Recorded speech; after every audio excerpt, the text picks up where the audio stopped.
Ladies and gentlemen, there's a lot to talk about today, and I think the most obvious thing to start with is the RX 6000 series custom designs. It's been an interesting road for RDNA 2. There was so much hype leading into it, and I think for the most part, RDNA 2 has lived up to the expectations that I've had. In terms of rasterization performance, it's doing very well, really fighting against the RTX 3080, and if you're overclocking the cards highly, they can even take on the 3090s, which is amazing, it's great. The problem is, of course, that availability has not been so great for the 6000 series, much like Nvidia's own cards. That combined with weaker ray tracing performance, but honestly, that's something I expected from quite early on. I'd reported numerous times on the channel that ray tracing performance was about the same as the 20 series from Nvidia, and lo and behold, of course, that's what we have. But in terms of availability, it's been an interesting road this generation. I have a 5900X, which has been on back order since the initial release, and I've moved like 100, maybe 120, something like that, places up in the queue, so I'm still like 1250, like something like that in queue. So it's not been too great, but the lower end processors like the 5600X, because obviously it's just easier to mass produce those are not too bad in terms of availability. You can kind of get them. The RTX 30 series sucked initially, especially the 3080s, 3090s, funnily enough, were not as bad, I'm guessing because of the higher margins. But now Nvidia are starting to trickle out inventory, and it's not impossible to get hold of a 3070. The 3070s are a lot more plentiful, and the 3090s again are a little more regular to find than the 3080s. But I think Nvidia are starting to slowly sort out its supply inventory, and the reason behind that, one of the reasons behind that, is just because of the demand. It's unprecedented, is what I'm being told for the 30 series. And AMD, the custom cards, there was a ton of hype, and they've launched technically, but availability sucks. As in, you can't buy them. I'm sure there is like one or two that have been sold, but in general, the only real way I've seen the light of day is with reviewers, and even the number of cards which reviewers have received seems to be kind of limited. And it is basically a paper launch for the custom variants. The reference designs, you can get hold of them, and people are, but the custom designs are very limited. And what I'm basically hearing is that with the custom designs anyway, they will start to trickle on shelves, but it's going to be a couple of weeks late.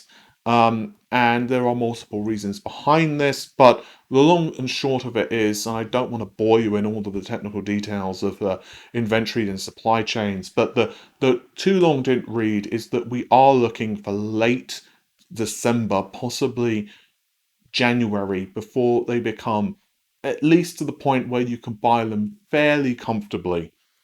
You're still going to have to, do the whole refresh thing. You're going to have to go through a couple of different retailers, especially if you want to buy that one specific card. If you really have your heart set on like a Red Devil and that's the only one for you, then you are going to have to fight a little bit harder. But at the very least, you're going to be able to buy them. And so I guess this kind of leads you to the inevitable conclusion that if you are looking to buy a graphics card and PC over this Christmas period, it could be a case of just buy what you can actually get hold of.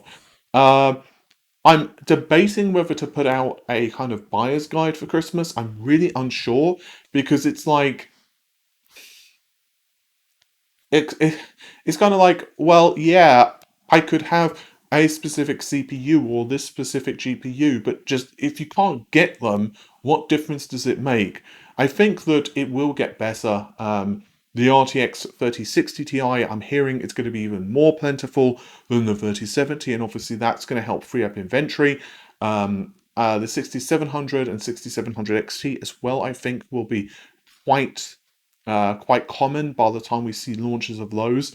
So it's just basically a case of my advice to people, because I am getting asked quite frequently, what do I think, you should get, like a 6800 or a 3080, and they're kind of telling me different scenarios. And honestly, unless you have a specific reason to go with a specific vendor, so either AMD or Nvidia, I would just say go with whatever the hell you can get hold of. Um, yeah, it's a very interesting scenario we're left with, and I personally am going to be very curious to see what happens in terms of inventory. And retailers, they've got the cards or such limited quantities, they're not willing to sell them yet because they know that the cards are so limited in quantity. They're just going to be the ones that kind of get their butts kicked by customers. So I think it's going to be an interesting couple of months in technology. As always, it seems that the products are great, but I can't help but feel, honestly, that the launches of some of this stuff should have just been held back, like, a month or two, um, just for the supply chain to have built up. And I do understand that there are logistical reasons that they haven't done that, but I think it might mean that at least people would have been a bit more sane. Shifting our focus from AMD, I'd like to discuss a few things for both Microsoft as well as Sony. We'll start things out with Sony and the PlayStation 5. There's a rather fascinating interview with Jim Ryan, I'll link it of course in the video description, where he was discussing various aspects of the PlayStation 5 and Sony's strategy moving forward with games consoles. One of the things he was asked, inevitably, was how long had the PS5 been baking for, and interestingly he said that it was around a 5-year plan. Quote, around 5 years ago, these things are a long time in their gestation. The biggest thing is the chip technology and trying to find the right moment to lock that in. There's always a tension between being able to catch the latest wave of chip technology and allowing yourself enough time to produce it, turn it into silicon, and then a games console. It's not one of those things where there's one big meeting with 50 people in a boardroom. It's a series of endless, iterative discussions. Is it time for cloud gaming, or is this going to be a console? He also added that I do think that the century aspect of gaming is perhaps one of the more overlooked in the nuclear arms race for horsepower, and I'm really heartened by the initial reaction from developers to say, we can do big things with this. Some of the things that we have in DualSense were simply not possible when we built the DualShock at the start of the last decade. And this really is the crux of the matter. Chip design, console design, is not a quick thing. This is why I always kind of chuckle when people say something along the lines of, oh, why didn't they just add this feature, or this feature must have just been added last minute. Ultimately, these designs take a long time to mature. And not only do you have the initial planning stages and then the pre-silicon stages, and then when you actually have the silicon itself. Interestingly, I've even heard reports that some of Sony's internal studios were having development kits with very early prototypes, albeit basically with very few features that were, resembling what we have with the console back in like 2017. And of course, they were weighing in and giving their expert opinions.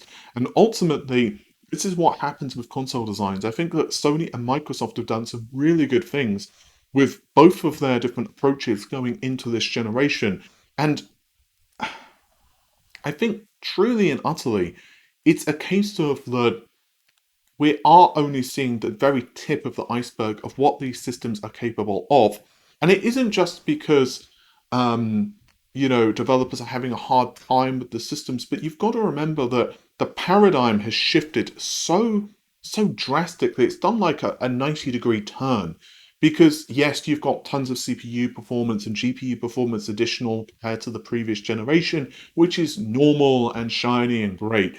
But just hardware-based ray tracing alone is a drastic set of decisions that developers didn't have to make before, because it's not just a case of, oh, I can make a surface reflective, but it also gives you so many other options.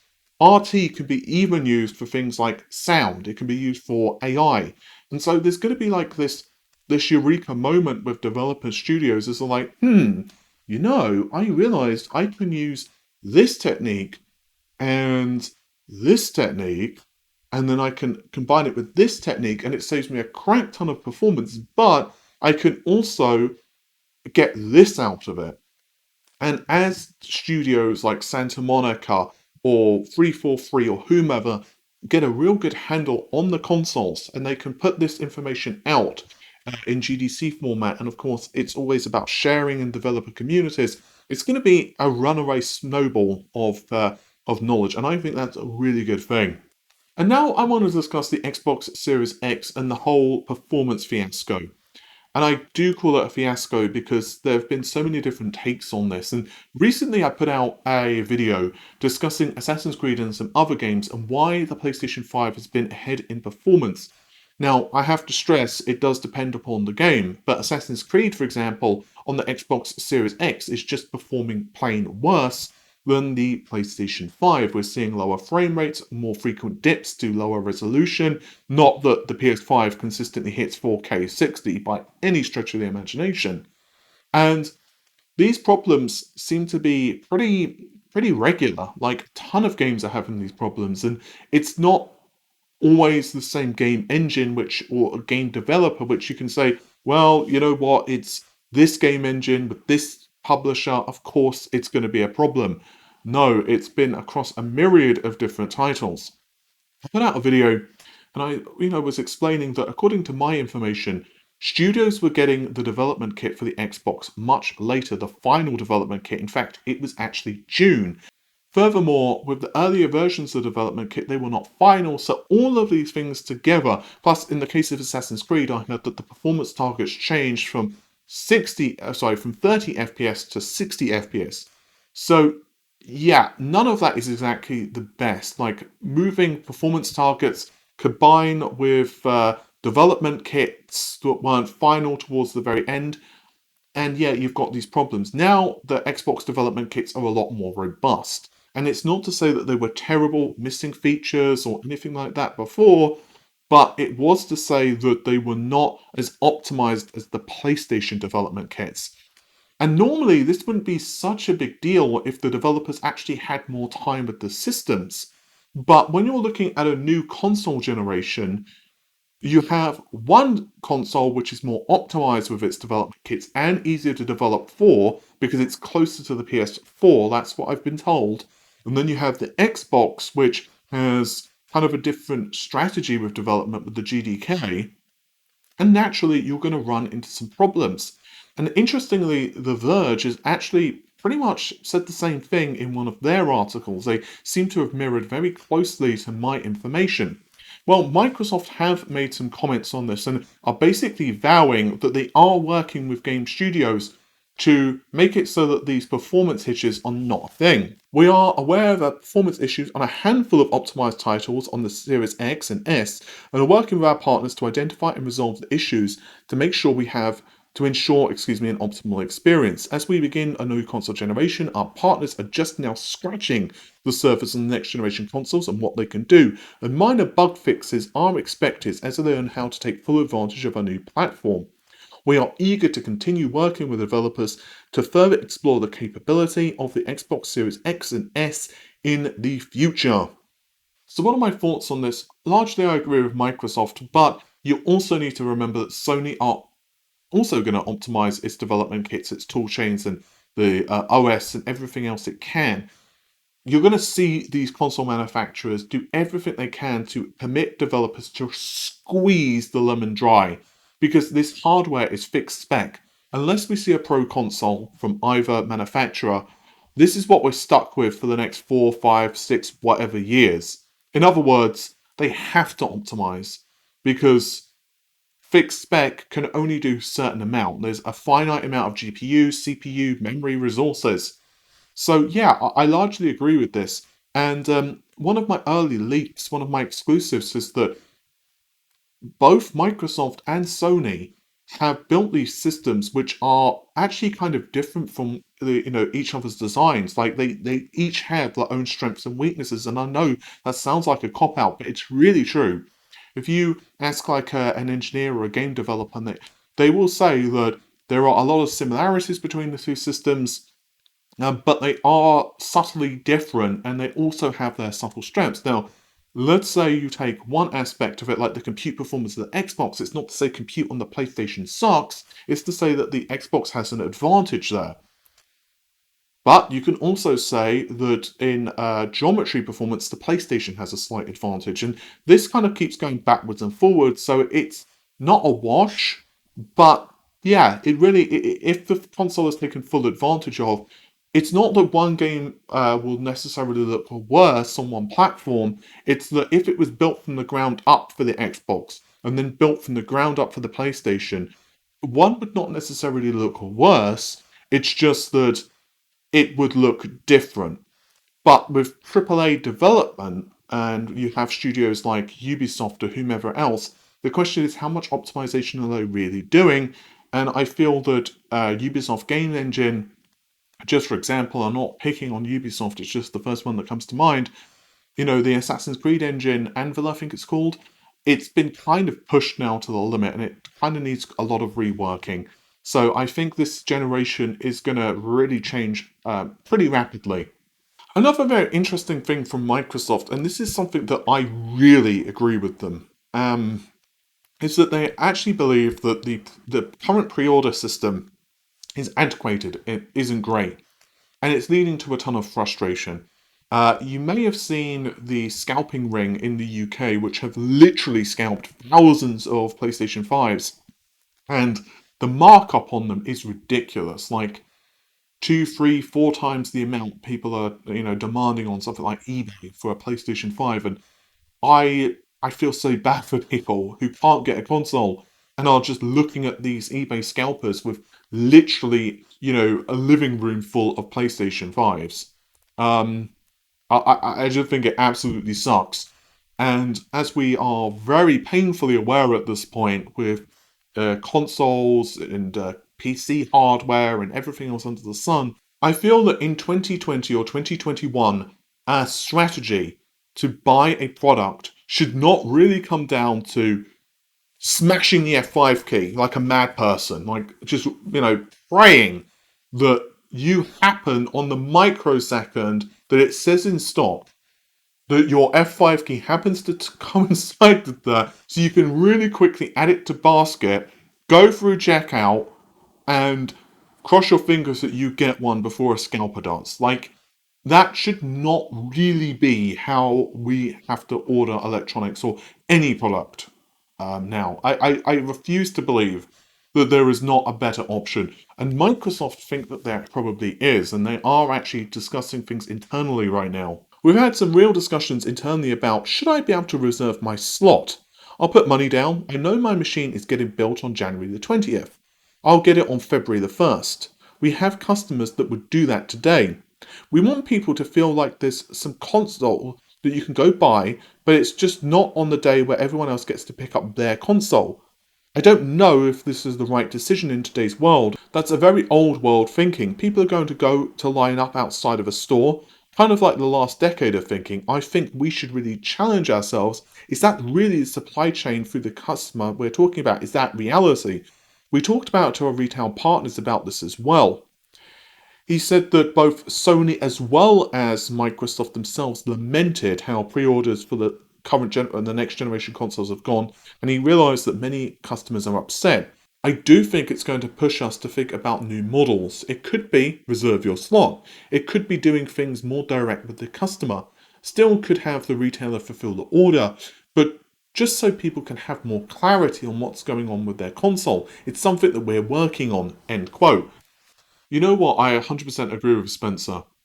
I think that the lack of communication has just been a real problem with this console generation and pre-ordering as a whole.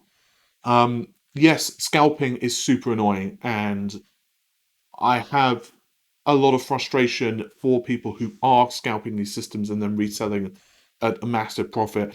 And again, I got super lucky to pick up a PlayStation 5 and an Xbox, and I feel very lucky and grateful because I didn't get sent one, I had to buy one, and I just got lucky. But with that said, a ton of people didn't. And what I'm noticing as a consistent pattern from people who tried to get a PlayStation or an Xbox or a graphics card or whatever, it's not even the fact that they didn't get one, which is, the thing that's, really annoying them. It's the fact that not only do they not get one and they see people with these, like, dealing with these scalping, situations. But worse, when you're discussing things with a retailer, they won't even give you any ETA on when your product is arriving. You don't know what position you are in queue.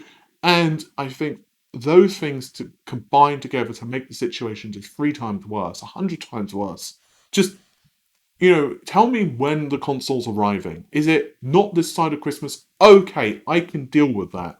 Is it January the 15th? 100% okay. And clearly, there are challenges in the shipment chain, and I get all of that. But while I'm not saying these things are in place now, and it should, I do think this stuff should be fixed because this is just a crazy situation we're in, and I think retailers need to do a lot more on stopping these ridiculous situations that we're left in with these scalping rings. And I get that it's not easy. But yeah, it's just absolutely ridiculous to me that we're in this situation where the best option to pick up a console, and I know I'm repeating myself here, but the best option to pick up a console is just smashing the F5 key. And that's if the retailer actually does decide to stick with the time that they said that they were going to put the PlayStation 5 or the Xbox up for sale. Because sometimes they don't even do that. Like Amazon just seems to put it up whenever the hell they want. Sometimes retailers put it up like a minute early. And if they put it up a minute early and you just didn't start smashing the F5 key because, whatever, well, too bad. Missed out on the 2 seconds that they were available. It's bonkers to me. I mean, come on now. Come on. I feel like I'm playing the Hunger Games or something. It's just ridiculous. It really is. Anyway, hopefully you've enjoyed the video. If you did the normal stuff, like, share, comment, and subscribe. And I'll see you soon. Take care of yourselves. Bye for now.